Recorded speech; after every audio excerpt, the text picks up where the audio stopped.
All right, guys. Hello and welcome back to another episode of the Results Loading Podcast hosted by Prosperous AI. I'm your host, Michael, and today I'm joined by an impressive professional who has truly seen it all in the realms of marketing, account management, and business development. With decades of experience in the food and beverage packing industries, Alonso Prado has not only built a reputation for his innovative strategies, but also for his keen insights into consumer behaviors as well as trends. He's a public speaker on topics like sustainability, packaging, and recently he's embarked on new ventures in real estate with Homebuyer and voice artistry as well with Prado Voice and Words. With all that being said, Alonso, welcome. Thanks so much for joining us today. We really appreciate it. Hey, Michael. No, thank you for having me, and it's a pleasure to be here.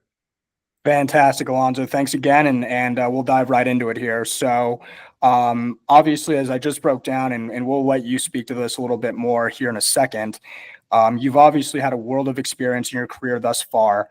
Can you walk us through where you began and talk to us a little bit about how you got to this point now as owner and managing director of Joe Homebuyer? You know, walk us through how we got here, the genesis of this idea, kind of talk us through all of that. Yeah, well, I was born and raised in Mexico City many years ago. And, I started my career. Most of my formation was on business management and some in finance, but knowing that marketing was my true passion. And I started working in very strange jobs that have nothing to do with me, but that allowed me to learn a lot about companies. I started in audit, right? And, as I was doing that, I could learn about, every area of companies, and that helped a lot. I started evolving into multinational food companies in particular. And I really started working on marketing, which I wanted to do in very large food companies like Unilever. I then went into the beverage packaging space with Tetra Pak, which is a global cardboard packaging company, mostly aseptic technology, and then went to Ball Corporation, the largest world manufacturer of aluminum packaging. And, all along, I was changing roles between marketing, market research, intelligence, insights. And then I started doing some commercial work and sales later in my career, everything to try to gain a broader view of, what companies were trying to accomplish, a broader view of the market, a broader view of the consumer, of course, and how to address the needs of a market, right? And at the end of the day, to me, that's what it's all about. It's, this game is won by who understands the trends better and can extract the insights and turn them into very effective actions to solve someone's problems. The way I got to be where I am at is, for some years, I have wanted to do my own business. I had always been employed by someone else. And for some years, I started feeling the itch of becoming independent, doing my own thing. But, at the same time, I appreciated the value of having a framework, a system, people who knew what they were doing. And I still wanted a business that felt like a business, where I was still having to plan on a strategy, understand my customers' needs, and really apply everything I had learned in marketing and commercial through all these years of career. And real estate seemed to be one of those industries that challenges me to learn entirely new skill sets. And at the same time, I turned something that I had been doing as a hobby, which was voiceover, into a more professional business and trying to structure it in a way where I can deliver a higher value, and I can also apply this knowledge of consumer behavior, all the insights I know, and not just be a voice, but actually that I can partner with brand owners and creatives who craft a message, whether it includes video or it's only audio, and really be able to deliver a powerful message, be able to suggest, like, why don't we do this to address an insight better? So the more those brands or those creative teams want to share with me, the more I feel I can help them. So I'm just doing that professionally now, and it's been a rough ride. Managing and owning a business is not easy. It has a lot of details. You start getting drowned in all the things that happen at the same time, but it's very exciting too. And I'm just thrilled by what I'm doing today, and hopefully I'll become an expert just like I was in packaging and beverage and sustainability. I hope to be an expert in those fields in the next number of months. Absolutely. Seemingly you're well on your way, just given people become experts through application typically. And it seems like your main focus is on Joe Homebuyer, correct? I mean, can you walk us through what the value proposition is, what the goal is, and what you're doing at Joe Homebuyer at this point? Yeah, the main value proposition is to develop creative real estate solutions for people. So this is not a business aimed at the 95% of property that is sold through the MLS and realtors, professional licensed realtors. Mine is a niche business. What I'm looking for is people who own property in distressed situations and try to apply some creativity, some financial knowledge, and some commercial knowledge to develop a solution that fits well for them.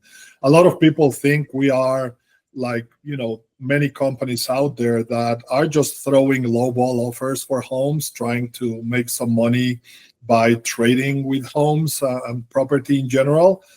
But my vision and Joe Homebuyer's vision is far more profound and far more professional. We actually care, right? Like for me, it's essential to discuss what my customer's situation is, right? I want to understand what they are going through, what are their drives for selling, what their objectives are, how do they want to feel when they walk out of the entire operation, and not just fix a problem momentarily for them by getting it, helping them get out of debt quickly, but they walk away with nothing. So the idea is to understand the situation, get the insights, and then propose a creative solution, even if we end up leaving money on the table. If it's for the benefit of all the sides involved in the operation, that's what we want to do. And that's the main reason why I joined Joe Homebuyer, because I didn't want to be in something that was just a transaction. I want to, I feel that success comes from the way you touch people's lives. It's not just how many lives you touch throughout your life, it's how you touch them. It's the impact that you have on their lives. And if I can help someone in a very distressed situation have peace and have a good resolution, I am all for that. So that's my main business today. That's my main focus. And it takes me a while to convince people that I'm not there to just see how much I can optimize my profit. Actually, many of my customers want to talk price first. And that's the last thing I want to talk about, right? I want to understand their situation more than anything, understand what the end goal is for them and how I can be a bridge for that. So it requires a lot of patience to not go into a price discussion, but it would end up being just a transaction. And I am not interested in that. So ultimately, you're trying to compete with, not necessarily replace, but compete with the MLS in a way, giving home buyers information about all things real estate, all things in terms of what they're getting involved with, more or less, and you're providing kind of a new UI, new platform for that home buying experience, more or less, correct? No, not really. Actually, I think we can complement each other. A lot of realtors see people like me as the enemy. And, there's a number, the vast majority of the people I come in touch with that are thinking about selling, they're not necessarily in a distressed situation. And, if they have a well-kept home, they've given it the right maintenance, and they've done some upgrades recently, I have no problem telling them, like, what, my best advice is to put the house on the market. Go through a realtor. You'll get multiple offers. You'll get what your, the retail value of your home. And I would hope that realtors do the same for us, right? Like when they have someone that comes in distress, Going through the MLS and through a realtor can take longer, depending on the market, right? But it can take much longer to sell. There's a process, there's fees involved, like realtor fees, closing costs, things like that. With us, we buy the home as it is, whether it's a really old home, everything needs to be repaired and rehabbed. They don't have to pay realtor fees. They don't have to pay closing costs. We take care of all that. We just try to make it easy for them. But of course, that's where we believe we add value, which drives the price down, because we are going to come in with a number of things. But no, we're not competing with the MLS at all. I don't see myself as a competitor. I'm actually trying to establish as many relations as I can with realtors and real estate companies that go through the MLS, because I think we can benefit from each other's presence. We just offer completely different solutions.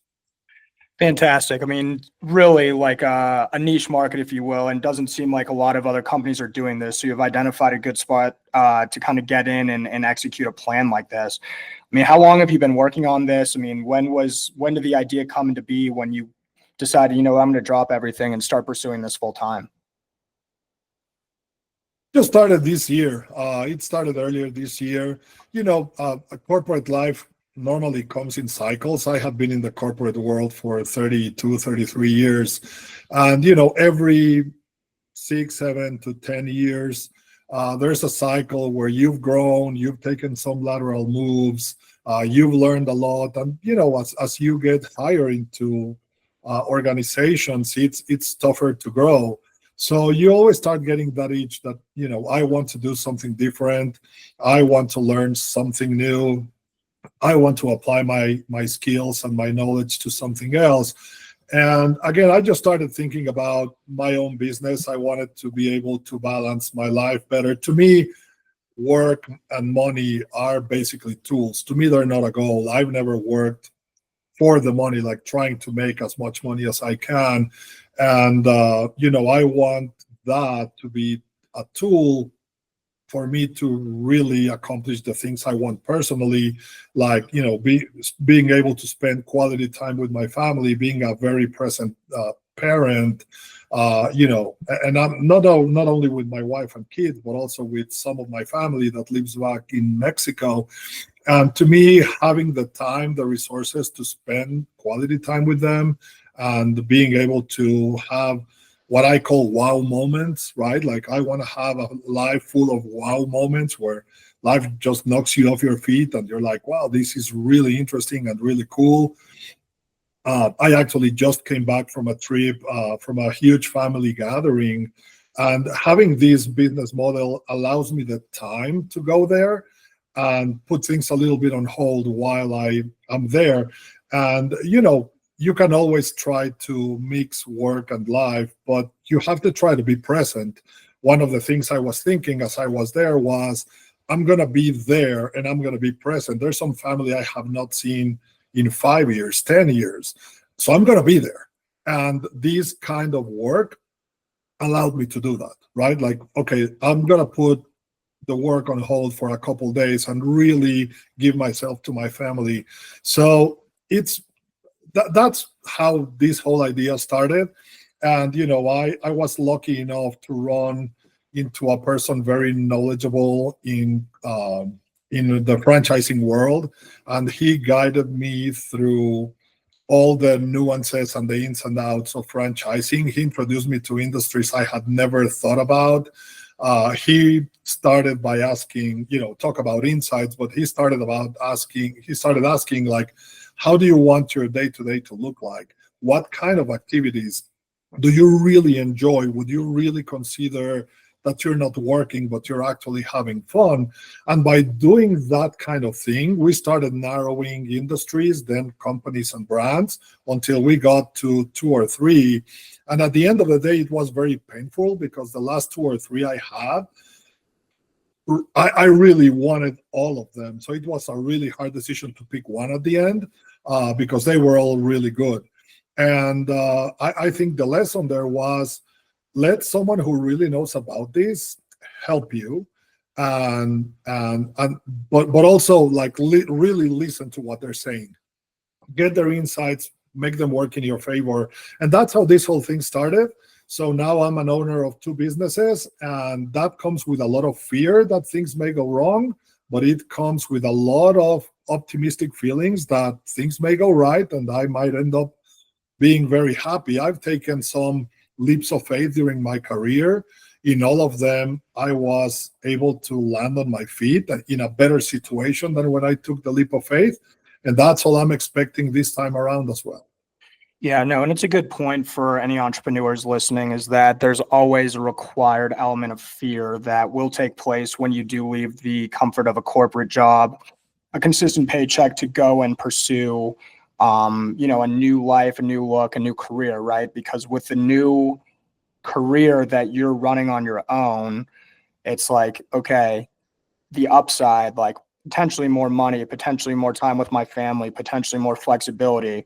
But at the same time, like, you have this underlying fear always that something could go wrong at any time, and then it'd be this huge disaster. Then you're left with nothing. And so I think for me, that's one of the things that make entrepreneurship so special, is that you have no choice but to gamble on yourself and gamble on the idea that you will go and execute to the best of your ability and more to see success that is going to make this idea worth pursuing, not just for yourself, but for your family and everyone around you.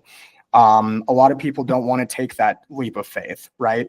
And so, as an entrepreneur, it's a tough pill to swallow initially, but also if it works out, it's probably, it's got to be one of the greatest feelings ever to have built something on your own and have it work for you and be able to support you financially and support your family life and everything in between, right? Which is always the goal, Yeah,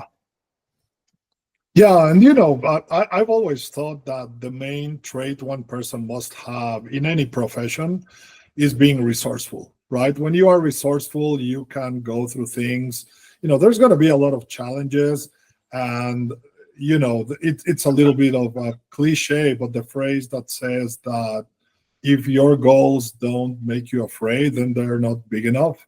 I think it's totally true. So be resourceful, take some leaps of faith. In those that I took earlier in my career, people told me endlessly how wrong I was. Like, I left really important jobs and really important companies to look for a small element, or even just to prove to them, like, hey, I'm not growing as I think I deserve, and I'm going to find my growth doing something different. And sometimes I went to much smaller companies, but the way I always saw it was like, I don't care what the size of the company is, as long as I can keep learning and putting my skills and my knowledge to the test, and really find solutions, right? So it's you have to be open to take those leaps of faith if you really want to move your career. If you want to stay excited, the risk is big, but the reward can also be significant. And if you look at it from the lens that you either win or you learn, I think it's a no-brainer to try those things as you grow in your career. I know people who have been in the same company for 25, 30 years, and there's nothing wrong about that. The problem is that I knew them when they were 5 or 6 years into that company, and they were complaining about everything from that point on. And yet they've still, they're still there 25, 30 years. And I'm like, didn't you at some point feel the urge to jump and do something different and change your career by yourself if the company was not giving it to you? And I think there always has to be that itch to become more than, become all you want to be, not what a company decides you could or should be. So fear is an element that every entrepreneur has. You're brave not when you're not afraid, but when you're afraid and you still take on the challenges. And that's where I'm at. And now, the difference is that when I took my leaps of faith before, I was in a position where I knew I could find other jobs easily. Now I'm at an age where it can be a little more sensitive, right? I'm like, I have my daughters in, I still have high school and college to put them through. And now I have a better house, and all that comes with costs. And if this time it goes wrong, the the uphill battle is going to be far more uphill. So it's but you just have to take it. I couldn't see myself doing the same things. I was not having fun. I started having what I call the Sunday night syndrome, where you start getting into a bad mood on Sunday night just because you're going to have to get off bed the next morning and go do the same things you're not really satisfied with. So, and I was at a great company with great professional colleagues. There was nothing wrong in that setting, but I wanted something different. And we were not necessarily on the same page, as great as the company I worked for was. So I just tried to create my own change, create my own reality, and I'm betting on it. And I'm going to do everything I have to do to be successful in that. Yeah, absolutely. No, and I agree with you. And in a way, you talk to those people who have been in the same company for 25, 30 years, and a lot of times they've done, 6, 7 different roles within the company, but some people just get too antsy and don't want to be in that same environment and don't really like that element of comfort. Some people do, some people don't. There's nothing wrong with either or. That's just the way it is, And so for you, I'm curious, at what point if there was at all, what was the breaking point when you decided, I'm done with this? And by the way, I'm not going to start one company, I'm starting 2. Like, what was the breaking point for you to really just say, screw it, I'm out of here, and 2 businesses is what it's going to be? I think, I have been looking into creating that kind of reality for myself within the companies where I worked. I mean, having said what I just said in the point before, that, you have to take some leaps of faith. I took some within the same companies. I lasted 15 years in one job, 10 years in another. So I'm not suggesting that people should be jumping companies all the time. What I'm suggesting is create that alternative reality, take that leap of faith. Maybe it's within the same company, like try something entirely different, make a career change, or offer a solution that you think the company needs and that is not being addressed in an entirely different way. So to me, that's really important. And I had done that for so long, and I had been thinking about, like, what would it be like if I could do this myself? One of the things that triggered this is I've been exposed to some of the greatest leadership. I can tell you about 5 or 6 people throughout my career that I consider the best leaders I've ever met. And I've been exposed to really bad leadership. And I think at the end of the day, when there was a little more elements of bad leadership than good leadership, that's where I wasn't trusting that I could create the change being there. I was not in agreement with some of the long-term strategies and the way the company was going. I had some fundamental differences with a new culture that was being built. And, it will work great for a number of people. It wasn't working great for me. So I just came to the point where I said, okay, at my age, in my situation, with my experience and knowledge, I'm sure I can do something. Use the technology that, is available today, and just go do something different, something that really scares you. Like, I have no problem with the sales part or the marketing part of having a business.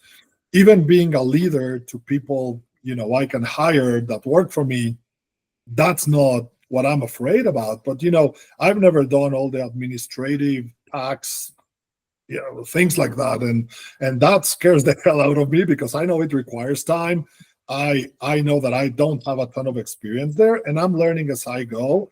I try to stay humble, coachable, and I'm seeing this as a student. I am a student of my new businesses. And why did I decide to do 2 at the same time? Probably because I'm nuts. And just decided that one wasn't enough. And, right after I left the corporate world, I was already doing some voiceover as a hobby. So I had the recording studio. I had some things here at home that made it easy to just transition, turn that into a formal company and just go. The real estate piece was more like I need a job for today, and something that really delivers big time results. To me, the voiceover business, I take it very seriously. I'm trying to make an impact through that, but I also know that there's no limit to that. I could be 80 years old, and if you take care of your voice, you can still do that. But in real estate, it takes a lot of work. It takes a lot of stamina. You have to go out, do a number of appointments, drive distances to go see homes. If you decide to fix and flip a home, you have to be in charge of the project. And, it just takes a lot more energy. So I'm seeing the real estate business a little more like what I do today. The other one is something I can nurture and let grow a little more naturally. Trying to find the right customers, the right type of work I want to do, and just have fun with it. I think voiceover to me is the fun part. It's like when I need research from real estate, I'll go and do some voiceover and just combine them both to give myself a little more variety, get to know more people, increase my network. That's all super valuable. So it was just worth taking the risk. And yeah, they're both very young businesses, but again, I have a lot of hope for both things. Yeah, absolutely. So it seems like the voiceover thing is more so a hobby or on the side, and the main squeeze, if you will, is the real estate endeavor, correct? And Joe Homebuyer, or I guess my question is, as you know, and what you've outlined already and have made very clear, which I agree with, starting a business is no easy trait and takes up initially, obviously in those early years, a lot of time. So for you, and I like how you mentioned, you did two at a time just because you have a little bit of that crazy aspect, which I think is required, especially in entrepreneurship. How are you divvying up your time when you're trying to run two companies simultaneously at once? Or is Joe Homebuyer more so the primary and then the voiceover the secondary? It will depend a lot on the type of jobs. I know real estate demands a lot of my time, most of my time. I don't see the voiceover business as a hobby. I'm taking it seriously and very professionally, and that's what I offer my customers, like a very professional deal. It just depends on the type of work. If you're doing commercials like TV or radio commercials and putting a voice on those, the time requirement is not as large. If you're going to do something like an audiobook, then you have to allow yourself a lot more time to practice, to record, to edit the files, and then send them and get some revisions and whatnot. So I just decide on the time as I go. I improvise a little bit in terms of the time allocation. I just know what I need to deliver every day and every week and every month so that I can prioritize properly. Yeah, it's just how it goes. I try to combine them well. I try to make use of my time as good as I can. On the real estate side, I'll be making calls, or even in the voiceover, if I have to call a customer, I'll try to set those calls while I'm driving or I'm waiting for an appointment, just to make a better use of the time and not just spend it driving, but really make the most of the time.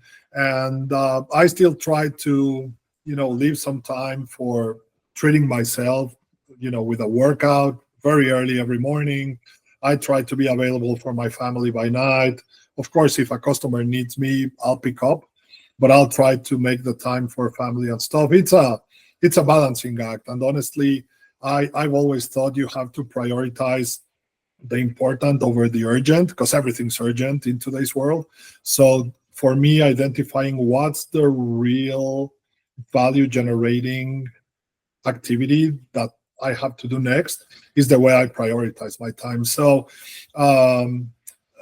when I said the voiceover is a little bit more for the long term, I mean that I don't want to allocate as much time. I prefer to do less jobs, but very high quality and, totally professional work, rather than accepting hundreds of jobs that I'll have to go quickly through and just send recordings all over the place.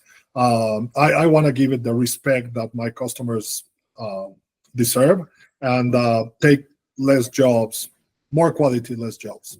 Yeah, no, it's a good point because I had a good colleague and a friend. He's an artist on the podcast, and many months ago, and he was kind of describing a similar situation in which he was trying to balance not taking on too much work, because then the quality and the integrity of the work begins to drop when you bite off more than you can chew.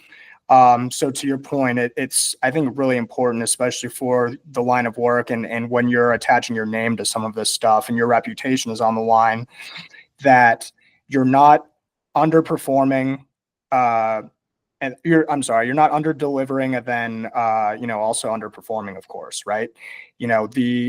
The worst thing you can do is tarnish your reputation by taking on too much.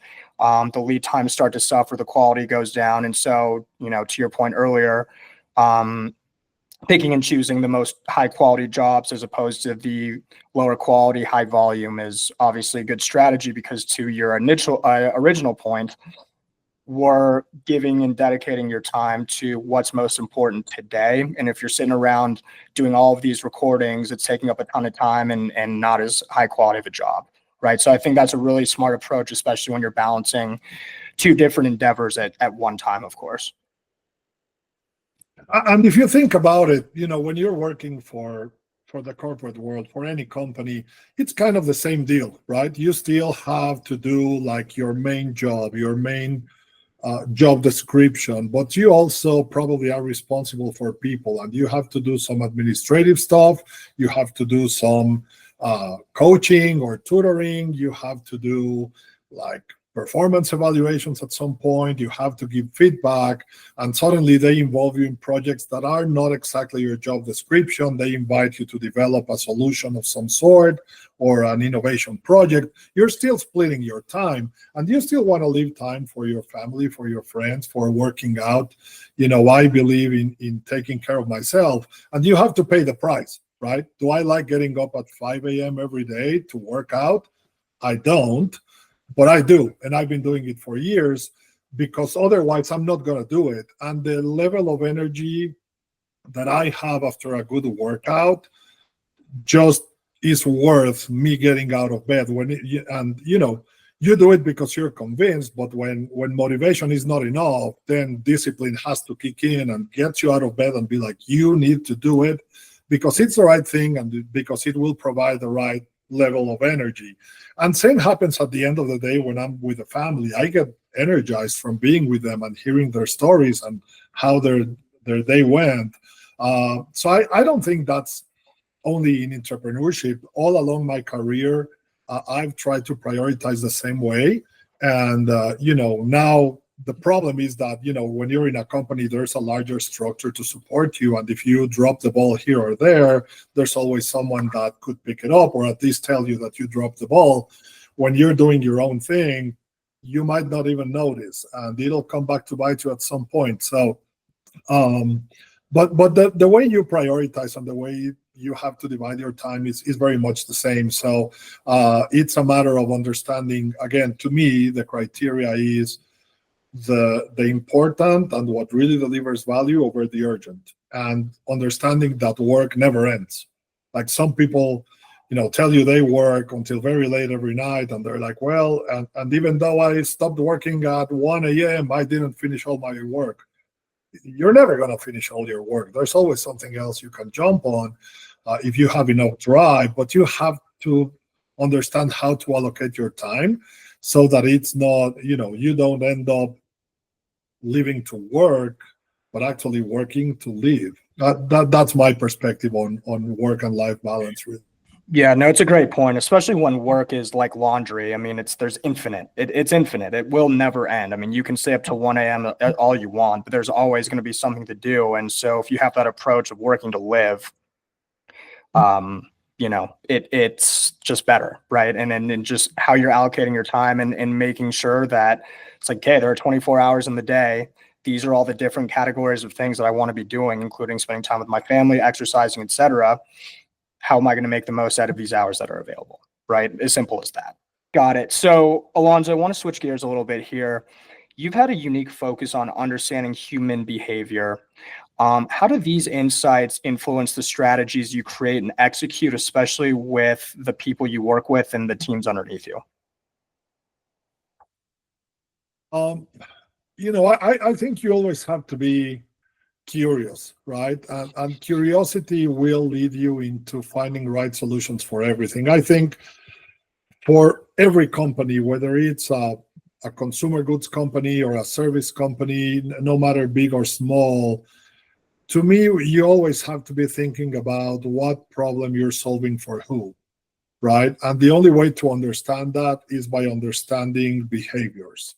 Many times, I'm a firm believer in research and market insights, but many times it's been proved to us that consumers don't know what they want or they don't know what they need until someone comes in and provides it. But to me, especially when you're working with a full value chain, you have to understand how to make every um, part of the value chain win something. What problem are you solving for each of them? You can have the most innovative product, your consumers love it, but if your distributors or your channel start suffering because of your innovation, it's going to die no matter how good the product is. So, to me, understanding those insights happens through curiosity. You have to be really curious, ask a lot of questions about things, why people react certain ways. At the end of the day, with consumers, sometimes it's a little easier because at the end of the day, and despite all the technology and the very complicated lifestyles we have nowadays, people make most decisions, especially on very important things, the same way they did 200 years ago. It's still very gut feeling, very, they decide with the hearts as much as they do with their brains. So understanding what moves them and again, what solution you're providing to them, how are you impacting their lives positively is really key. So that's what I always try to instill on my teams. Like, don't go out and sell your portfolio, right? Like, don't call someone and be like, hey, I have the most amount of sizes and formats of cans, but really, like, bring in a value proposition for them. Like, hey, I think there's an opportunity for you in this market with this consumer through this channel, and here's the products we can put at your disposal for accomplishing that. And then, they don't see you as a guy that comes and sells. You're sharing insights, you're sharing solutions, you're showing them you're interested in how they do. And I think that's the key to all of that. So I always try to instill that on my team. I always try to instill that on the companies, influence as much as possible on innovations teams, on my customers. I think a lot of my customers always appreciated me because they were like, you are trying to think the way we do. You are trying to put yourself in our shoes, and you're trying to understand what the barriers are going to be when we take this to our retailer. And I think that just shows commitment on your side, and your solutions are better rounded. So to me, everything goes from understanding those circumstances, being able to see the big picture as much as every detail that becomes important in a decision process. So to me, that's the value of insight, and that's the value of human behavior in general. Yeah, no, I think it's a great point, especially since sales is so much about understanding your target audience and understanding the human, right? Because I think a lot of times people try to overcomplicate sales and, with these crafty emails and cold call, but it really comes down to asking the right questions, listening, understanding their behaviors, and figuring out what the problems are that are keeping them up at night, right? It's not as much about, like I said, these crafty emails and creative use of words, just being a human being and going in and understanding your customer. What do they need? What is hurting them? How can we improve any element of their process? And then figuring out a solution, right? And reading the room. I think a lot of people aren't good at listening and reading the room and understanding what the customers are saying and what they're trying to kind of get across, especially if you're sitting in the room trying to help them. But like you said, I mean, just picking up on those small cues, understanding, listening, go a long way, and it's not difficult to do, but those techniques do go a long way and really getting that understanding to go out and execute some sort of solution for them.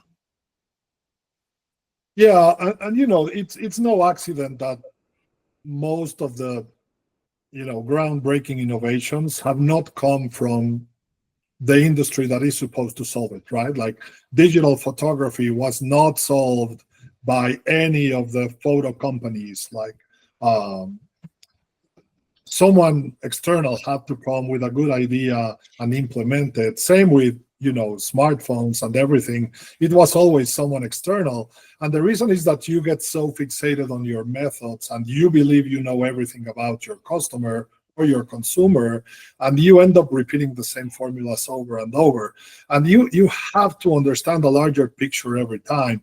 Like with sustainability, what I see nowadays is that a lot of people talk about sustainability from a packaging perspective, but at the same time, consumers are not going to, or channels are not going to give up convenience. They're not going to pay you 3 times the price of a bottle or a can or whatever package you're using. They still want it to taste good. They still want to find it in the right places, and they don't want to go out of their ways to accommodate sustainability. So if you don't understand that, as important as sustainability may be, you're not going to get there. And then you're faced with a lot of elements in the value chain. Probably, you sell the package and you try to make it very sustainable, and maybe the channels understand that, but the brand owners don't, because they have a structure that is built to deliver certain type of packaging with certain characteristics that don't make them sustainable. And now you're facing an economic problem. And how you solve that economic problem is not simple. So the more you can see all these elements and provide solutions for the entire chain, that's how you get to a better place, and that's how you enable change. And you have to understand that change happens slowly. Every now and then, here comes an innovation that completely changes everyone's lives. But for the most part, you go in incremental changes, right?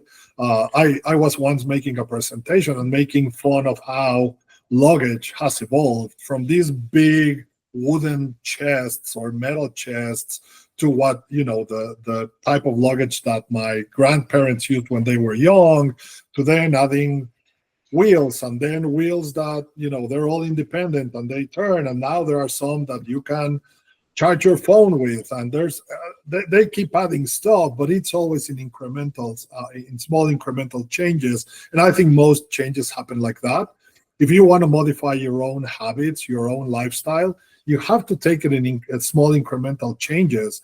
If you just if you've had bad eating habits, you don't work out, and suddenly you want to become this super huge athlete that eats perfectly clean and all, you're gonna blow, right? It doesn't happen like that. You have to start modifying habits, understanding what your own triggers, and the same happens with innovation. The same happens with a commercial process. The same happens with a marketing campaign. So again, understanding all that to me is super valuable.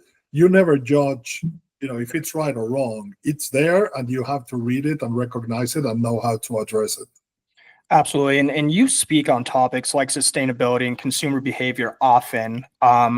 When did that really start, in terms of inspiring you to start sharing your insights publicly? And why do you enjoy doing it so much, especially these days?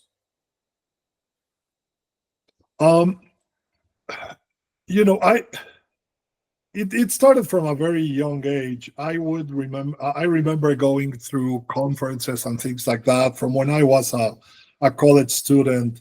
And if you went through a full day or 2 days of conferences, there were one or two that were really outstanding, and the rest you were like, well, I could have saved my time, right? Like I don't know that I learned anything. And I was talking about wow moments a while ago, and I've always believed that when you're teaching people, you have to give them those wow moments. That's what really makes people learn. Give them an insight that is really surprising. Look at things from an angle no one else is seeing, So since that early age, I decided that I would never give a presentation that I wouldn't be willing to sit through and enjoy. Listen yourself. So You want to see yeah, them. You want to see them have that light bulb moment, of course. Otherwise, it's like every other boring presentation that we've sat through hundreds of times, right? yeah, and I used to see people present these charts with hundreds of pieces of data, and they're talking, and people are still trying to read the numbers, and it's like no one's listening to each other, no one's paying attention to each other. So I started believing that I wanted to share knowledge and I wanted to simplify it, but it has to be good knowledge. It has to be useful for someone. So I've trained myself in doing making my presentations as visually appealing as possible. If I have to use something on a screen, sometimes I'll go without anything, with no screens or anything, just learn the insights and share them and try to tell a story. Storytelling is very powerful. So I've always enjoyed talking to people. And what I enjoy the most is actually not the presentation itself, which I already enjoy a lot, but it's the conversations that happen afterwards and the networking that allows you to do. And I've been in all sorts of situations where people come and congratulate you, tell you everything they loved about the presentation. And I've had people who have come and told me I'm completely wrong, but that they still respect my delivery, right? And I'm fine with that. They don't have to agree with me, but they can argue with me that they don't agree, but they will recognize that there was enough rigor, knowledge, and insight going into that. They just see it from a different angle. So to me, it's an interesting exercise to learn. Sometimes they ask you to talk about something that is related to your topics, but not completely. And you have to learn a lot of stuff to make that presentation. So I enjoy that learning process. And again, I'll just give it my own angle and my feeling. And sometimes you can miss the point, but as long as you've done your homework, people cannot say you were not prepared to talk about it and you still have your arguments. So to me, it's the learning, it's the moment of delivering and trying to create a wow moment for someone, and then the conversations that happen afterwards that are super rich. Yeah, no, it's a great point, because how many times have we sat through presentations when the guy's literally just sitting there reading the slides? And it's like, we can read, like, why does it matter? Why are you presenting to me all this data and you're only going to be on the slide for like 15 seconds? So there's a real art form to it. And I'm glad that there are people like you who exist, obviously, who know how to give a decent presentation, not just for the aesthetic element, but so that there's a focus on the listeners having something to take away from all of this, because sometimes you get the guy, the low energy guy, he goes up and he's read the same slides 1,000 times and he doesn't care about really if you learn anything or not. And those are the worst ones to sit through, no one, it's a waste of everyone's time, but when you're sharing these like key insights based on the experience, sometimes you have to pivot and learn something new and give your 2 cents. I mean, there's a reason you're up there already. It just makes a big difference for both parties. You have takeaways, you have engaging conversations afterwards, whether they agree with you or not. However, we like both sides of that. Plus, there are takeaways from the audience as well, and it's a good use of time, which, as you probably know better than me, can be rare at this point in time. Yeah, and again, to me, when I do public speaking of any sort, and sometimes public speaking is to a small group in a small conference room or something, and I treat those the same way I treat, a very large audience in a great place, great environment and lights and everything. Because at the end of the day, to me, the star is the message. The star is the information, the insights. And the more you engage with the people while you're presenting, the more interactive it becomes, even if it's not a dialogue, because sometimes the format doesn't allow it, or they give you an amount of time that doesn't allow for a lot of interaction, but you're still interacting, walking among them, just looking someone in the eye, picking people in the audience, and looking at them in the eye. When you deliver certain points, your tone says a lot, your body language says a lot, and you just have to manage all those things. So I like all the elements that come together to a good presentation. And I've always said that a bad presentation with a good presenter can still be a good presentation. If there's a bad presenter, I don't care how good the presentation is or how interesting the topic, it's gonna be a failure, right? So you have to prepare yourself. Like with everything else, it takes preparation. You have to put the time. Even if it's a message you've delivered a number of times, you still have to think how you're gonna deliver it. How much time you have to do that, the size of the audience, the setting, like, are you gonna be up far away from the people, or can you mingle with them a little bit? All those things change the message, not the message, change the way the delivery happens. But again, if the star is the message and the insight, then you should land on your feet. Absolutely. Absolutely, Alonso. I couldn't agree more. And final question for you here before I let you go. What would be your one piece of advice, if you will, for our listeners looking to build a versatile career across multiple fields like what you're doing today? I already said part of it, which is be resourceful. Always be resourceful. I think they all, in every job, whether you're self-employed or working for someone else, you get paid for the problems that you solve. So always be resourceful. Always be open and be humble, and give yourself the chance to interact with other teams in your company or some people you can network with, because you learn a lot from that. Be open to keep preparing yourself. Give yourself 10, 15 minutes for self-development. Read something, listen to an audiobook. Whatever gives you a little more knowledge will be great. And the more you treat life, or the more you see yourself as a student of life, the better off you're going to be, the more perspective you're going to have over everything. And don't be afraid to take your leaps of faith. A lot of people don't want to do that. A lot of people live afraid of that. And honestly, if you do it for the right reasons, if you do it taking calculated risks,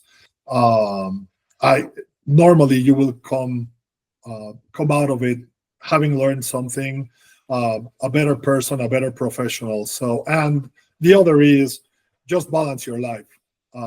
The work doesn't work, right? Like you're gonna end up burning out. I decided to slow down my career at some point because all the people I saw in these big companies in the positions I would aspire to grow into, they all had two characteristics. Most of them were divorced, and many of them looked 10 to 15 years older than they were.